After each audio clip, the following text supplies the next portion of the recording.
This gameplay video is brought to you by very generous patron Shuffles. Elesh Norn versus partners Tymna and Siddiqui, Oloro and Oros. That's a pretty bad hand. We're going to mulligan into a no-lander most likely, but have to mulligan that one. Yeah, pretty much. That's into a one-lander, and even if we had a couple more lands, we still wouldn't be doing too much of anything. The Oketra's Monument's alright, but yeah, have to go down a card in mono white, unfortunately. Alright, and there's the no-lander. Excellent. It's one extreme to the other constantly, so we'll keep that one, have to get rid of the Farewell, and we'll just get rid of the Prismatic Vista. We are third in the turn order, and we're going to draw into a land, I was about to say. Yep, so we'll crack a Windswept Heath. Very, very slightly reduce our odds of drawing into a basic. First thing we see is a Soulscar Mage from the Mardu player, but that gets a Path to Exile on it immediately, so I'm wondering if we have spikes at the table here. Greater Oromancy, so it's looking like Pillow Fort from Oloro. Another 2-mana enchantment in Bitter Blossom for the partner player. And it's a Semester's End for us, which is fairly useless.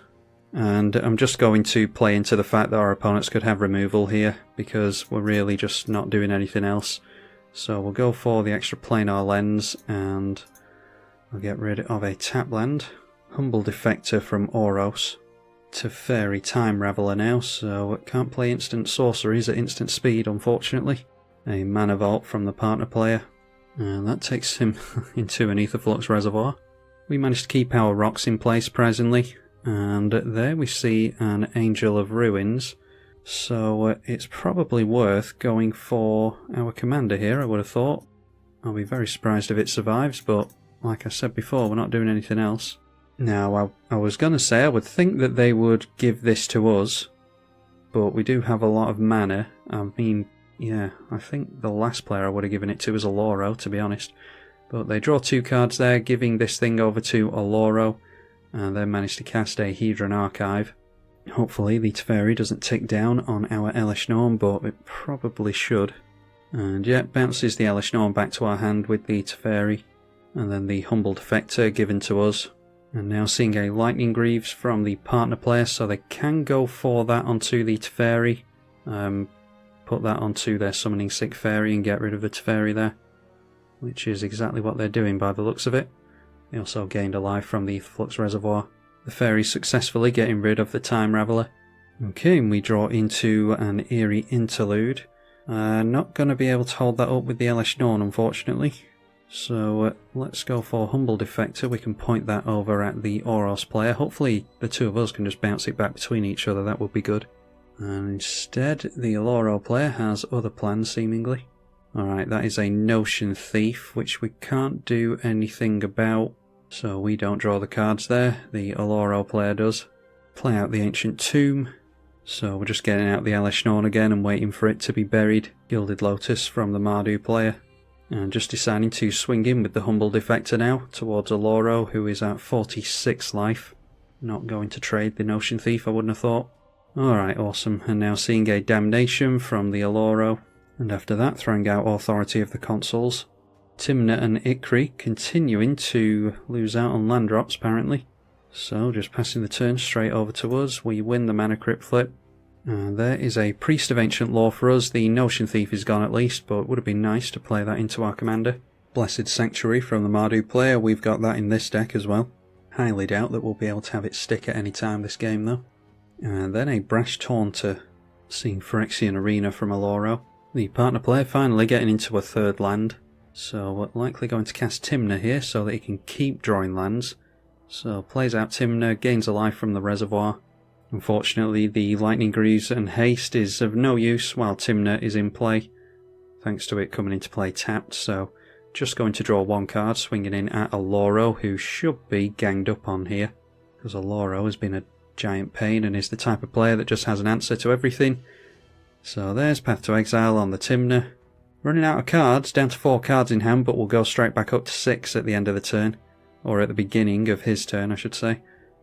So, yeah, it's just removal tribal by the looks of it, which It's pretty infuriating to play against. Hopefully we can all actually get somewhere at some point this game and then start ganging up and he'll run out of cards and we can finally get the game moving, I hope.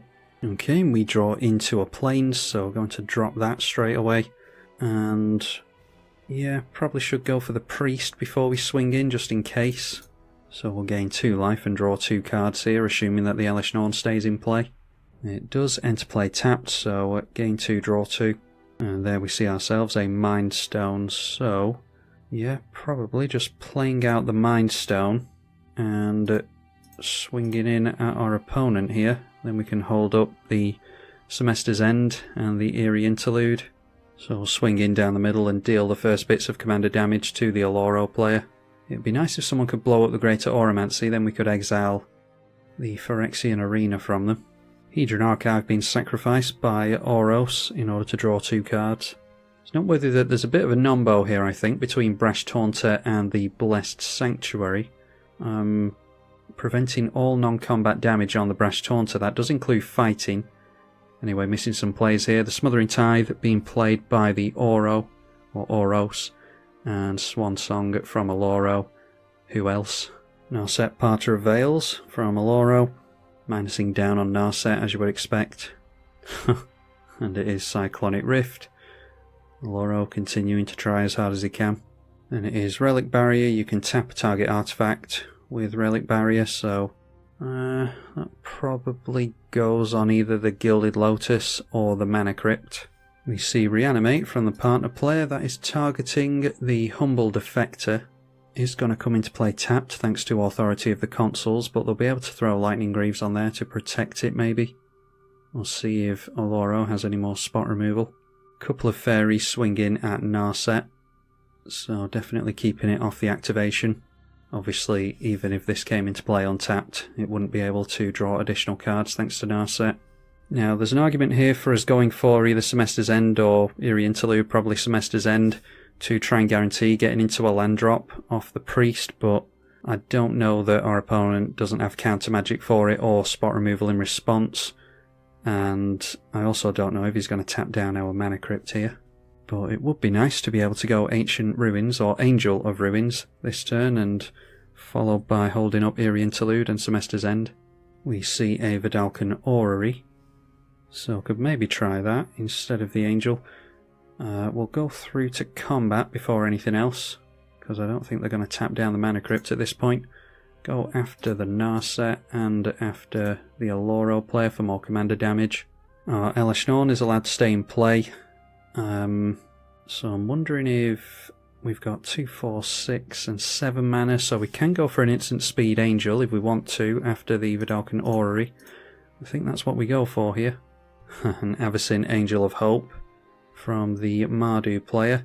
Not seeing any counter magic from the Esper player, so I'm assuming he doesn't have a means of countering creatures. The 8/8 does come into play at tapped, of course. Now, I'm assuming that the Esper player is going to go for Cyclonic Rift during the end of Oros' turn, because that makes the most use out of it. If he decides to go for it now, which I highly doubt he will, we can always go Semester's End and exile all of our artifacts, and then have them come in again, and it will be as though the Cyclonic Rift did nothing. But yeah, our opponent just holding up the Rift mana, apparently. The partner player gets into a 5th land, so doing better than us on the land front. And now we see a Crested Sunmare over there, so all these things will come into play tapped, but they are indestructible horses, and they have of course gained a life this turn thanks to the Ether Flux Reservoir. Then protecting the horse with the Lightning Greaves.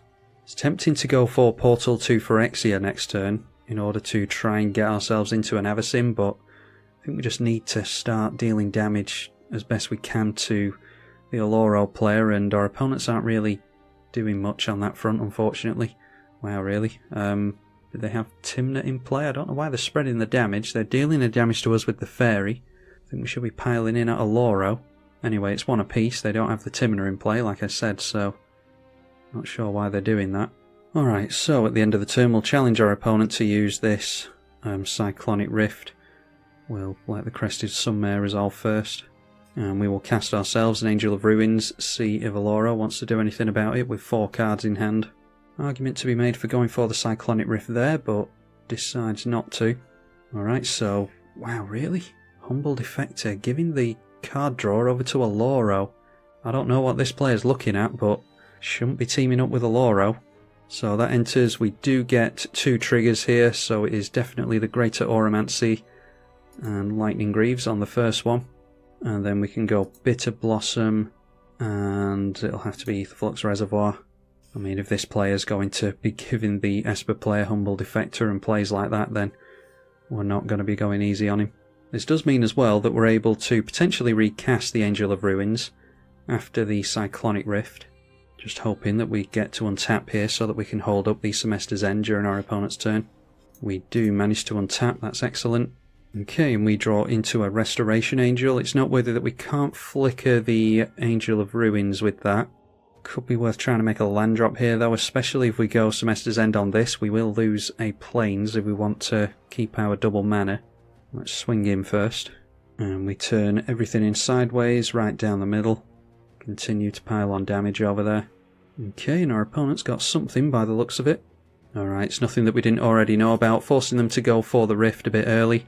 So, we go for the Restoration Angel, I think. Yeah, it's a shame. We're 1 mana shy of going for the Portal to Phyrexia and then the Semester's End, unfortunately. Anyway, we'll go for the Restoration Angel. Might as well get some card draw out of this. Restoration Angel triggers twice, so like I said, it hurts that we can't go for the Angel of Ruins there, unfortunately. We've only got 1 ETB, so yeah, it's a real shame that we can only flicker 1 thing, but we'll go for the Dwarf twice. That does of course enter and gain us a couple of life and draw us a couple of cards. So draws us into a Cavalier of Dawn, which we can now point over at the Phyrexian Arena if we want to. And there's a Nykthos, Shrine to Nyx as well, which is a bit too late, unfortunately. Oh, and I was actually thinking that this goes on artifacts. I think there's a new Convoke spell that goes after artifacts. That must be what I'm thinking of. Artifacts and creatures phase out, is it? It's just planeswalkers and creatures this can go after, so can't save our artifacts here. We can tap down the plains for double mana though, so instead let's go Eerie Interlude in this case. And we'll choose all of our creatures. Oh, and of course we're in the attack phase, aren't we? I've just tapped down the mana. My plan was to tap down the mana so that we could play Vedalken Orrery again. But we couldn't have played it again anyway, could we? So I don't think it matters here. Yeah, it's annoying. But we have wasted a mana there. So now we go Nykthos, which like I said before is a turn too late unfortunately. Play out the Mana Crypt straight away. And that means we can go for the Mind Stone and straight back into the Vedalken Orrery, which is handy to have in play against a Counterspells control player. Had I not have tapped down the white mana, because I completely forgot I was in the attack phase, we could have held up the Semester's End regardless. But yeah, anyway, get all our stuff back into play tapped.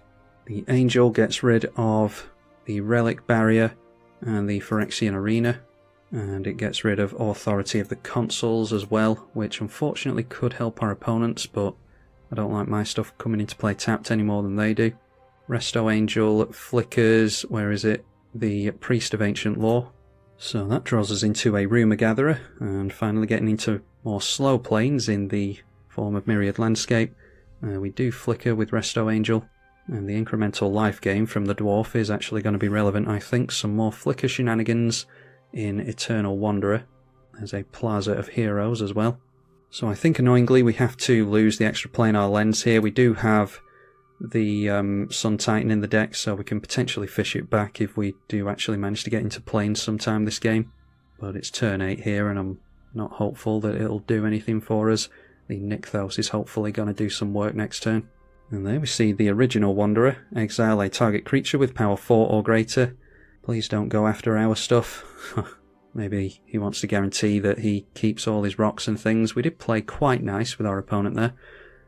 Yeah, it's funny. Like, I wanted to exile my opponent's Avacyn before and I wasn't going to do it because I think we need to get rid of Oloro. We're giving Oloro way too much time here. But our opponents don't seem to think that we need to be doing that, unfortunately. So there is the Gilded Lotus again, followed by Boros Reckoner. A Polis' Citadel, it goes from bad to worse, although maybe Oloro might actually lose some life this game if Bolis' Citadel is in play. A definite target for the Cavalier of Dawn. Following that up with a Sensei's Top. They played that off the top because they were at 41. I think they just played a land off the top as well. And then drawing with the Humble Defector and giving it over to us tapped. And then deciding to draw a card with the Sensei's Top. So this is a combo for as long as our opponent has life. He'll only be able to draw 39 cards here. But it would be a real shame to lose the game this way, because we ultimately haven't really done anything, thanks to Oloro dragging the game out. Obviously it costs a life every time Sensei's Top comes off the top of our opponent's library. Now seeing an As Foretold from at the top of the library. A Ley Line of Anticipation as well. Then a Meek Stone, Mystic Remora. And our opponent deciding to leave it there. Yeah, annoying about the Meek Stone, because I was hoping that this would be able to go in towards the Wanderer. I guarantee that this is going to exile one of our things next turn. Mirari's Wake from the partner player. There is a Force of Negation from the Oloro player. As viewers of the channel, do you enjoy games like this out of curiosity? Not my type of game this, but I do wonder if any of you are actually enjoying this type of game where it's like an answer to absolutely everything. Bit of a try-hard spiky deck over here. I'll obviously play games like this in 1v1 because that's a totally different format in which you can't help but play against spikes, but I do wonder in multiplayer if the viewers actually like this type of deck. So now seeing a Mana Vault from the partner player. Obviously Mystic Remora has drawn 2 cards there. Then a Dovin's Veto, that's 2 counter spells in a row off the top of the library. Force of Negation and Dovin's Veto. So we lose the Mana Crypt flip again, but we did gain some life previously. There is an Offenser, which will come into play untapped, no haste though. So let's go straight through to combat. We are only going to attack him with the Priest of Ancient Law, straight down the middle. And then I think it's fine to get down the Myriad Landscape here. And we're just playing on our opponent's turn again. It's Cavalier of Dawn. I'm hoping onto... it'll have to be the Meek Stone and the Bolas's Citadel, I think. But yeah, it might have to also be the Wanderer if they decide to mine the snap down onto the Elesh Norn. I'm going to give my opponent a chance to not do it, but yeah, we'll have the Semester's End held up, so let's just pass through to our opponent's turn. If they tick down the Wanderer, then we actually don't have to point the Cavalier of Dawn at it. Noteworthy how much better the deck becomes once we get down the Vedalken Orrery. We can actually play alongside our opponents in this case. Now seeing a Vault of the Archangel in play. And yep, they go after Elesh Norn with the Wanderer. So we have to respond here. We'll go for Cavalier of Dawn. And thankfully that does land, so there's no more counter magic. We'll blow up the Bolas's Citadel. And we will blow up, it'll have to be the Meek Stone as well. As much as I'd like to make a spike play and get rid of the Gilded Lotus.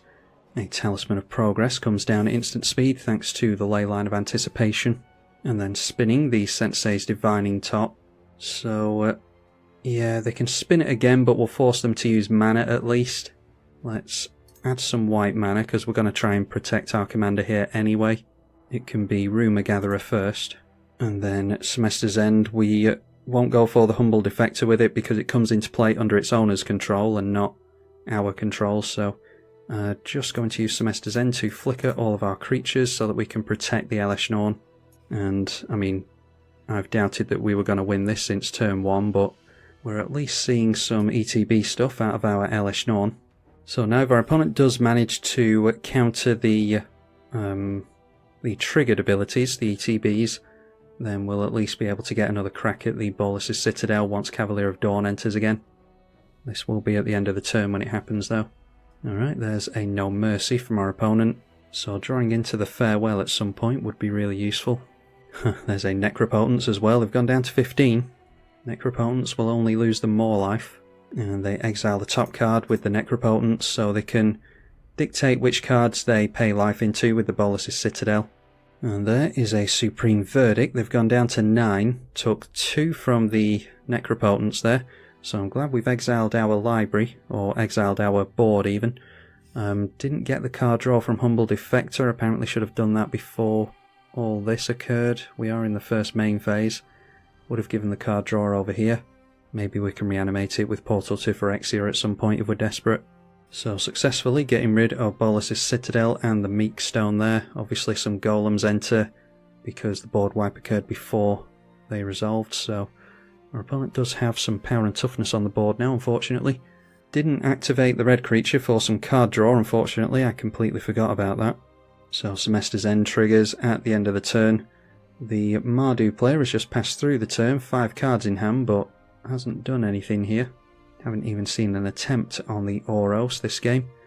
Right, okay, so it is card draw on the stack first, because we'll go for all the scries before that. Cavalier of Dawn is going to be pointed at more stuff. We'll definitely get rid of the No Mercy, because any flyers that we get into now are going to be relevant. Get rid of the Leyline of Anticipation as well. And then we'll put the scries and the draw on the stack. Resto Angel, we don't want to...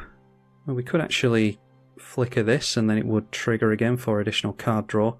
So, just seeing that the Mardu player is scooping on us, unfortunately. Yeah, we'll go for Priest of Ancient Law first, and then Rumour Gatherer can resolve before the Dwarf enters. So that is now a fresh copy of the Rumour Gatherer, and it should... Yeah, I think it should trigger all the scry and a card draw, so these should draw as one card, and then I think this should draw as a card as well.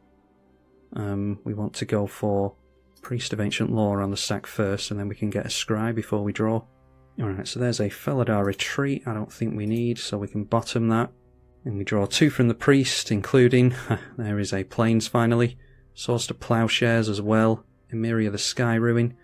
Swiftfoot Boots could be useful, but I'm not going to go for that.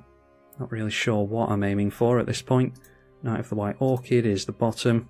A land goes on the bottom as well. Really doing a lot of work with the Rumour Gatherer here. Enlightened Tutor.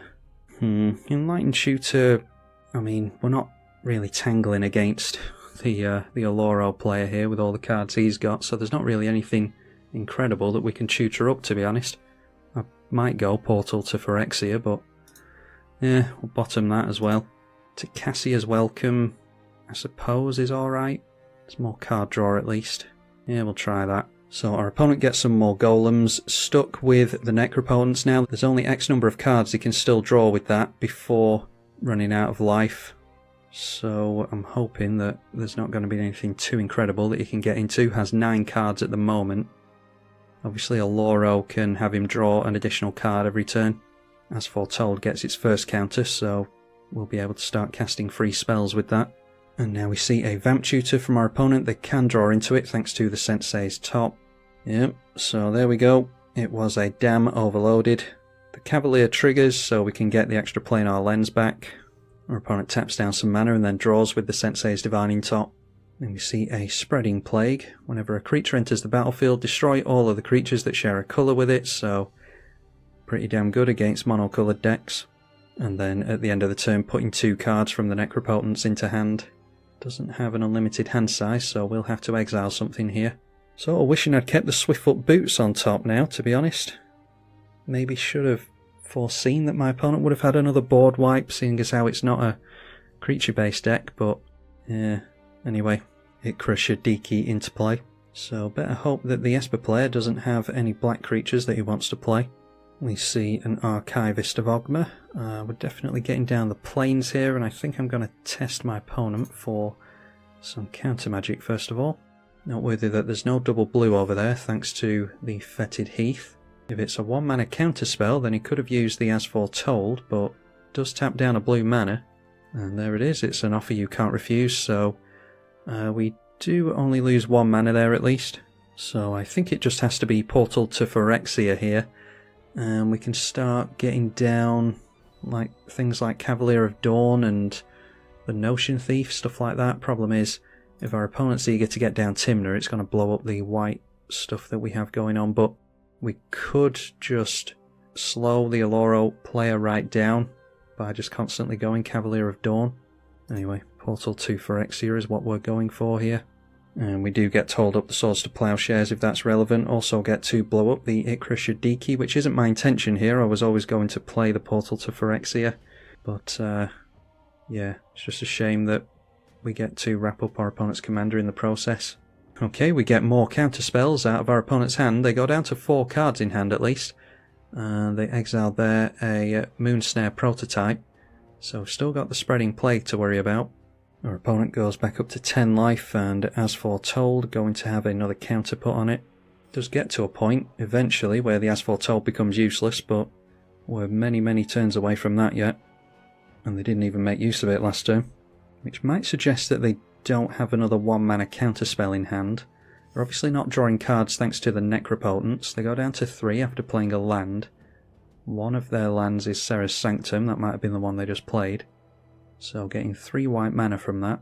And now we see the Oloro, so that looks like an act of desperation to me. The Ikra Shadiki does have Menace, so I'll try my best not to go for swords onto Oloro, because it is life that they'll gain there.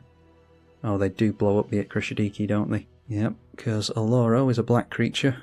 Don't suppose we need to waste swords to plowshares on the Oloro. We might see a white creature come down here. And we can play our own white creature to get rid of Oloro. If not, obviously could see a black creature come down here as well. Alright, an austere command. All artifacts and all enchantments. Yeah, I mean that allows the Necropotence to go down, and therefore they start drawing cards again. Yeah, we haven't done the best on mana, but we're better than we were. We can actually start playing creatures this way as well, at least. But of course they've got a negate. Jesus. If you left a comment before saying that you were enjoying this video, do you think this game's still fun? Yeah, I think I definitely should have held on to the Swiftfoot Boots in hindsight. We draw into a Skyclave Apparition. That is mana value 4 or less, so not too much use to us yet, but could get rid of a difficult enchantment thanks to us removing the Shroud from all those previously. So here I think it is to Cassia's Welcome, and then we can get some more white pips into play with the Anafenza. That will blow up the Oloro, and the more white pips we have in play, the more the Nykthos is going to make for us. Cassia's Welcome obviously triggers us there as well. So now we can go for getting some more planes into play with the Myriad Landscape. Do that with the Ancient Tomb. The Emiria the Sky Ruin might actually be relevant if Oloro manages to drag the game out for another 12 turns. A few turns away from it yet though. We'll get out the tap land in Emiria the Sky Ruin. And yeah, we need one more plane, so it'll be not next turn but the turn after. Yeah, here we are holding up the Swords to Plowshares and maybe Crack the Mind Stone, maybe Archivist of Ogma. Drew into Inspiring Overseer, by the way. But if we can keep Emiria the Sky Ruin in play, then we can reanimate the Cavalier of Dawn and actually get rid of this thing. They did just put some life into the Necropotence, so they're refilling their hand here. They've only got 2 cards in hand, so they sort of have to. They go back up to 7, still don't draw a card because Necropotence keeps them from doing that, so they'll get, I think it's 1, 2, 3, 4, 5 cards at the end of the turn. And the Fun Sponge continues to ruin everyone's good time. It is Winter Orb now. Our opponent at 7 life goes up to 6 cards in hand thanks to Necropotence at the end of the turn. And yep, the partner player scoops. If these 2 players had actually stuck it out, we might have been able to gang up on this player and actually get rid of him, but yeah, apparently that's not what we're doing. So we'll untap the Ancient Tomb here, because we can put that into the Nykthos if we actually want to do anything this turn. There is a core Cartographer for us, way too late for that.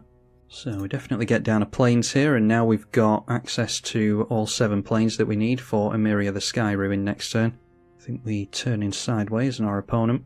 And instead they've got other plans. It is an Enlightened Tutor on top of their library. Not going to draw into it next turn unless they've got a means of card draw. And our opponent has gone for a Smothering Tithe. Swing in with the Anafenza, dealing 2 points of damage to our opponent, knocking him down to 5. It's unfortunate that we haven't got into a bigger creature in all of this. And we will attempt the Skyclave Apparition to get rid of the Winter Orb here, because it's just going to be too much of a hindrance for us, I think.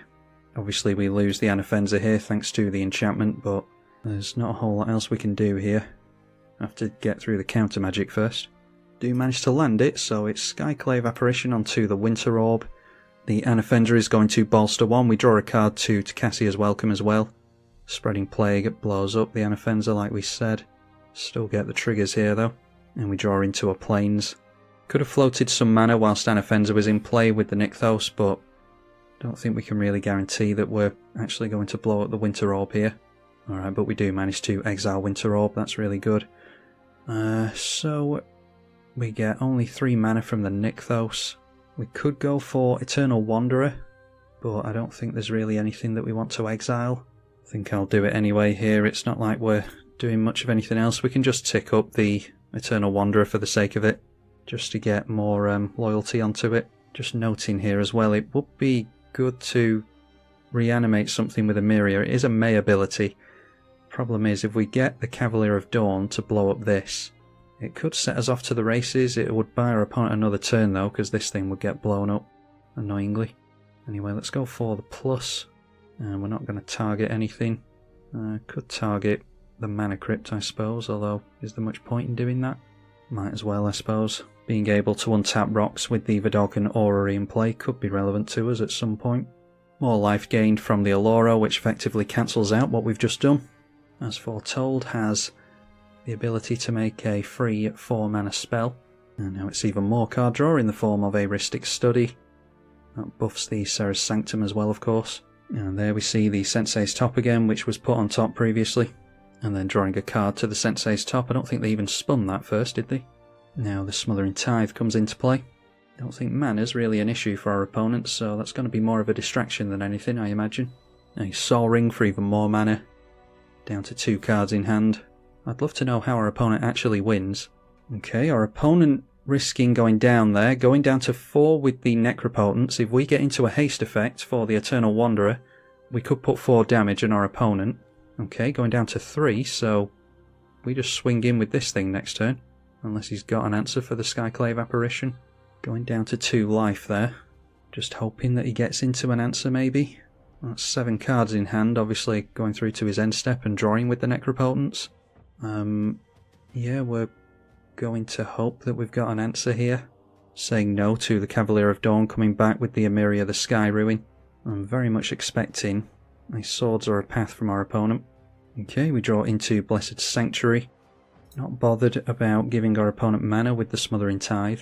Any mana we put into that isn't going into the Rhystic Study. Alright, so we drop a Plains for the turn. And let's just attempt to get rid of our opponent right now. We either win really quickly here or the game's dragged out even further. Alright, there's a Teferi's Protection, so I'm guessing he always had that. That does mean that this thing is going to phase out. If we'd gone for the Cavalier of Dawn, that would have wasted the ETB because he could have done that in response, so yeah, glad I didn't go for it now. So do we get down our commander here whilst our opponent is tapped out? They could just go for their Oloro and blow up our entire board is the problem. But we can draw into more answers in the meantime, I suppose. And then we can go for Inspiring Overseer. This will draw us a couple of cards thanks to Elesh Norn being in play. Actually, will draw us 3 cards thanks to the Tcassia's Welcome. And there we see an Angel of Serenity. This only goes after, yeah, just creatures with this one, so can get it out on our opponent's turn in response to the Oloro maybe. Can float the mana from the Nykthos. That'll be 1, 2, 3, 4, 5, 6 and 7, so it's exactly enough to get that down. So we'll leave the turn there, I think. Our opponent goes up to 4 life, 6 cards in hand. Sensei's Top into play again. Spinning Sensei's Top, then drawing a card. And there we see a Wrath of God, so we're going to float the white mana. Our opponent could still get down the Oloro after we go for the Angel of Serenity. But I'm going to leave Elesh Norn in the bin here so that we can grab it back once it inevitably gets blown up. The Skyclave Apparition triggers, so they'll get a 2-2 illusion. And then our opponent's doing something else during the main phase. Not sure if he can afford his commander at this point if he taps out here. That is a Tainted Ether. Whenever a creature enters the battlefield, its controller sacrifices a creature or a land. So we're going to have to go for the Angel of Serenity now. And we're going to have to feed our opponent a card with the Rhystic Study as well. Only 4 cards in hand at the moment, but about to get into a 5th one. So with Angel of Serenity, we'll grab back definitely the Elesh Norn. We want the Skyclave Apparition and the Cavalier of Dawn as well. Then if our opponent does manage to get down the Oloro, it will blow up the Illusion and the Angel here. And once the Angel's blown up, we'll get these things back into our hand. I think they've only played their commander once, so they should be able to afford to get it into play here. There is a Frozen Ether, so haste won't help us now anyway. Sensei's Top back into play again, because obviously that's what they drew with the Rhystic Study previously. So not going for their commander again, which is noteworthy. Spinning the top, obviously looking for removal for the angel. Then drawing with the top. Our opponent throws out Hall of Heliod's Generosity as well. Hall of Heliod's Generosity just went onto the Mystic Remora, so that's on top of their library now. No means of accessing it as far as I'm aware. Necropotence will get rid of it, but yeah, they don't get that until the end of their turn here. Only 1 mana held up. So ultimately what they need to do is put 2 life into Necropotence, hope they draw into removal for the Angel of Serenity. Just putting the 1 card into their hand with the Necropotence, still on 3 life. Maybe they've already got removal. So once again, Emiria the Sky Ruin we cannot go for here. Just target, don't think it really matters, the Priest of Ancient Law. And then we carefully say no to the Emiria the Sky Ruin. Smothering Tithe, I think we can pay into the Smothering Tithe at this point, because our opponent's on 1 mana, and the extra mana could be relevant. So we go through to the attack step straight away. We are going to encourage our opponent to have some kind of removal for this angel. Alright, and we managed to get it. God, that was hell. That was tortuous. I'm sure it'll feel better to all of you when I edit it all down. There's a hell of a lot of dead air and ums and ahs and things like that being taken out of the gameplay, but yeah, I mean, that was pretty horrific to play. Not my kind of game at all, but do let me know in the comment section if it's the type of game that you would like to see. I can't promise that I'll be playing games like this very often because, well, frankly, I don't enjoy them, but it just goes to show that the motto of the whole channel remains, don't ever quit, because you never know when you're going to be able to pull one out of the bag.